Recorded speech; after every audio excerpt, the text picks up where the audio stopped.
el acceso a la tecnología, a una tecnología de punta, pues desde luego que esto será precario y lo que les presentaré no tendrá ningún sentido, pero en la mayoría de los servicios de fisioterapia o en los departamentos de rehabilitación en Colombia o en Latinoamérica carecen de pistas de análisis de movimiento o carecen de plataformas que pudieran al menos llevarlos a un análisis cinético o cinemático de la marcha.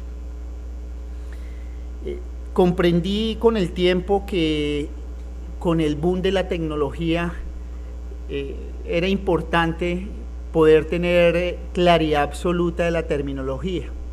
Yo recuerdo que cuando empezaron a llegar diferentes laboratorios a Colombia, me hacían invitaciones de poder ir a aportar en el equipo que iba a manejar el laboratorio y veía con sorpresa y con un pavor absoluto que yo no tenía un conocimiento tecnológico importante y pensaba que iba a hacer, ¿sí?, si no manejaba o no había tenido una posibilidad de entrenamiento en laboratorios de alto impacto. Y comprendí que con el simple hecho de manejar la terminología era mucho más sencillo poderse adaptar a la parte tecnológica. Entonces tal vez es el mensaje que les quiero dejar.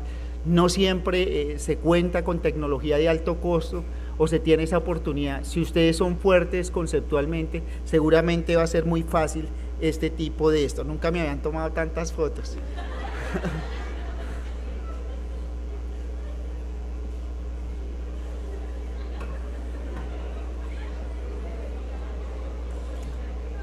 Bueno, ¿qué debemos tener en consideración para poder interpretar esto ya sea con una tecnología de alto o bajo costo?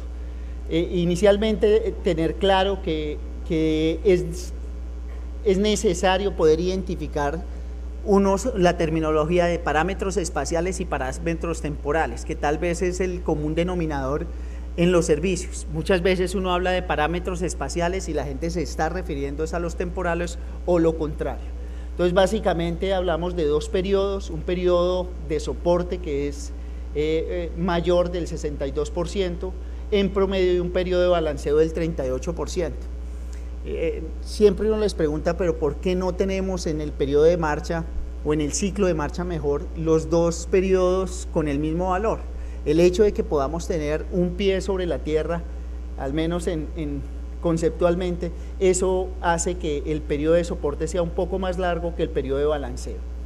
También es importante tener en cuenta que existen dos periodos de doble soporte. ¿Me regalas el indicador del otro? Es que se me acabó la pila de este. Allá. Dos periodos de doble soporte de 25%, es decir que cada uno tiene un 12.5%, y un soporte simple que corresponde al periodo de balanceo de 38%. Aquí en esta imagen pues podemos considerar que existe el primer doble soporte, se da iniciando el ciclo de la marcha, y el segundo ya al finalizar el ciclo o la fase de soporte de la marcha. Eso es importante tenerlo en cuenta porque cuando uno hace análisis observacional, pues le permite con relativa facilidad poder identificar estos valores.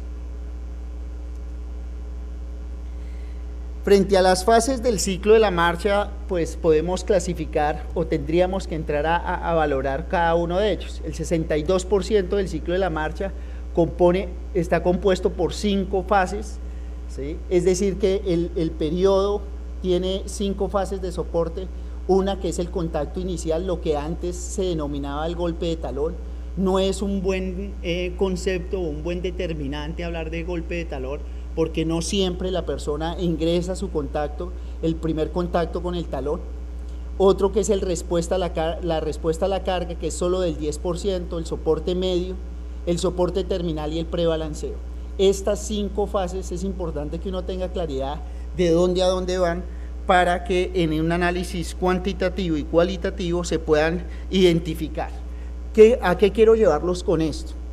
Cuando me formé en la universidad me insistían, y creo que ese ejercicio lo hicimos muchos, era un ejercicio ridículo de tomar 2 palos de escoba e ir detrás del usuario moviendo los palos, y si alguien le preguntaba a uno qué está haciendo, uno decía estoy reeducando el patrón de marcha. Y si uno hace un análisis de marcha de cualquier cojera, lo último que puedo hacer es un entrenamiento en el mismo proceso, es decir, teniendo en cuenta los dos periodos, porque lo único que estoy haciendo es fortaleciendo esa cojera o ese tumbado que tiene la persona. Entonces lo que se invita o mi pretensión aquí es para que, de acuerdo a las clasificaciones que nosotros tenemos, podamos intervenir una fase específica sin tener que hacer planes terapéuticos donde contemple todo el ciclo de la marcha. No sé si soy claro. O sea, poder identificar qué fase específicamente está fallando para que de esa manera, de una manera contundente, podamos trabajar solo esas fases, la persona saldría con mucho más facilidad y mucho más rápido. Mientras que el periodo de balanceo presenta tres fases: una fase inicial que es de 13%, una fase de balanceo medio que es apenas del 10%, y el balanceo final, que es un poco más largo que los dos precedentes, que es del 15%. Aquí en la imagen, pues en la coloración sombreado de azul, ustedes podrán ver el momento en que el pie está en el aire, y en ese momento se están dando las tres fases que acabo de describir. Otra cosa importante que debemos tener en cuenta es la duración y la distribución porcentual del periodo de balanceo. Como ustedes se dieron cuenta en las diapositivas anteriores, aquí cada una tiene un porcentaje que constituye 62% del periodo de soporte. Llama la atención que el contacto inicial no tiene un porcentaje específico, y es debido a que se considera un instante apenas en el tiempo, en el momento en que la persona entra a contacto con el piso, para iniciar su periodo de soporte. Bajo estas circunstancias es importante diferenciar, como les mencionaba inicialmente, cuáles son los parámetros temporales y cuáles los parámetros espaciales. Dentro de los parámetros temporales son, pues como su nombre lo indica, siempre tienen que tener una referencia con el tiempo. Uno es el ciclo de marcha. El ciclo de marcha es falso que uno no tenga o siempre tenga que tomar como referencia el talón. Se puede tomar cualquier fase de la marcha del periodo de soporte o del periodo de balanceo para poderlo tener en cuenta. Lo que quiero decir es que es una fase que se repite hasta que se vuelve a repetir en el mismo pie. Me explico: si empiezo con el talón, termino con el talón, el nuevo ciclo empezará cuando ese mismo talón empieza un nuevo ciclo, es decir, empieza el contacto con el talón, y se contará como un ciclo hasta que ese mismo talón del mismo pie vuelve a contactar el piso. Está el periodo de paso, que es simplemente el tiempo que dura una persona en hacer un contacto inicial con el pie derecho o pie izquierdo hasta el nuevo contacto del pie derecho o el pie izquierdo. Es decir, el contralateral. Si empecé con el izquierdo, con el derecho, y si empecé con el derecho hasta que se contacta el izquierdo. El periodo de soporte, como les decía, es el mismo periodo en el que el pie dura un tiempo sobre el piso, y el periodo de balanceo es el tiempo en que el pie está en el aire, o sea, va en fase de vuelo antes de preparar una nueva carga. La frecuencia hace referencia al número de pasos por minuto. La velocidad, todos sabemos que se tiene una relación de espacio sobre tiempo, que espacio en un tiempo específico, y la aceleración es otro de los parámetros o criterios que generalmente en cualquier análisis de marcha no se tiene en cuenta. Y si yo hago una valoración de la aceleración, me está indicando con qué habilidad o con qué destreza la persona camina. La frecuencia o cadencia que está en nuestro medio es de 90 a 140 pasos por minuto, depende del somatotipo, la estatura que tenga la persona. La variable, esta variable de velocidad es la que me determina la habilidad de caminar, como se los mencionaba, y se puede incrementar hasta un 44% en una persona saludable. Mientras que los parámetros temporales obligatorios que debemos tener en cuenta es la longitud de paso largo o zancada, que como les decía va desde un contacto inicial del pie, en este caso el derecho, hasta el próximo contacto inicial del mismo pie derecho, o lo contrario en el izquierdo.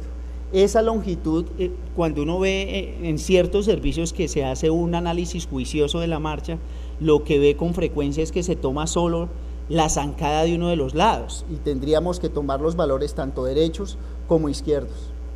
Lo mismo la longitud de paso, es algo fundamental, se toma desde el contacto inicial de un pie, en este caso el izquierdo, hasta el contacto inicial del pie derecho.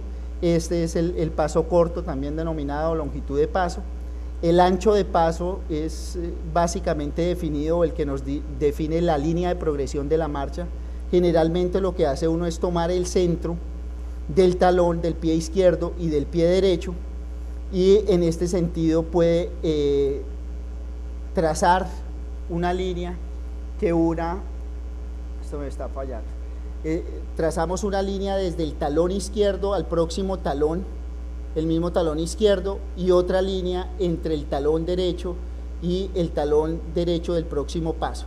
Ustedes van a ver que en esa proyección de esta línea con respecto a esta otra línea se forma, hay un espacio, y ese espacio medido en centímetros sería el ancho de paso. El ancho de paso me determina ¿qué? El grado de estabilidad de marcha que pueda tener la persona. Y el ángulo de paso, tal vez aquí tengo la imagen, sí. Entonces aquí ven las líneas proyectadas, tanto en derecha como izquierda, y este espacio representado por las dos flechas sería el ancho de paso. Como les digo, nos determina el grado de estabilidad de la marcha. También, además del grado de estabilidad de la marcha, nos está determinando qué consumo energético tiene esa persona. Eso es un valor que no podríamos dejar de explorar en cualquier valoración de la marcha. Mientras que el ángulo de paso, básicamente tenemos la misma línea que habíamos trazado para el ancho, que une los dos talones, el talón izquierdo con el talón izquierdo, el derecho con el derecho, pero trazo una línea por la cabeza entre el tercero y entre el segundo y tercero metatarsiano, y generalmente este eje nos corresponde con el eje longitudinal del pie. Este ángulo puede darnos tanto positivo como negativo. Cuando está negativo, pues es una persona que seguramente cuando hace balanceo tiende a rotar hacia adentro su miembro inferior. Existen unas tareas funcionales que, si nosotros las manejáramos, sería muy sencillo el análisis observacional. En la literatura se denominan tareas funcionales de la marcha. Son 3 tareas funcionales fundamentales. La primera es aceptación del peso, que coincide con 2 fases de la marcha, una que es el contacto inicial y 2 la respuesta a la carga. Entonces, si ustedes recuerdan, el contacto inicial es simplemente el contacto de una parte del cuerpo, de una parte del pie, perdón, con el piso. La respuesta a la carga es cuando la planta del pie hace completo contacto con el piso, es decir, que toda la planta del pie está en total apoyo con respecto al piso. Viene el soporte. En este caso, el problema es de amortiguación. Es decir, son personas que cuando inician la fase de la marcha o hacen aceptación de peso, flexionan exageradamente la rodilla y tienden al colapso. O sea que la fase, en ese caso, las 2 fases a trabajar simplemente sería la del contacto inicial y la de la respuesta a la carga. Existe otra que es el soporte en una sola extremidad, que coincide con 2 fases, que es el soporte medio y el soporte terminal. El soporte medio es cuando apenas el pie hace contacto inicial, viene la respuesta a la carga, que les decía que era toda la planta del pie apoyada en el piso, y posteriormente el peso se empieza a trasladar del talón hacia la cabeza de los metatarsianos. En ese momento en que la cabeza, el peso del cuerpo se alinea con la cabeza de los metatarsianos, ya estoy en el soporte medio. El soporte terminal es cuando ustedes empiezan a levantar el talón. Luego, esta fase también puede traer inconvenientes, y generalmente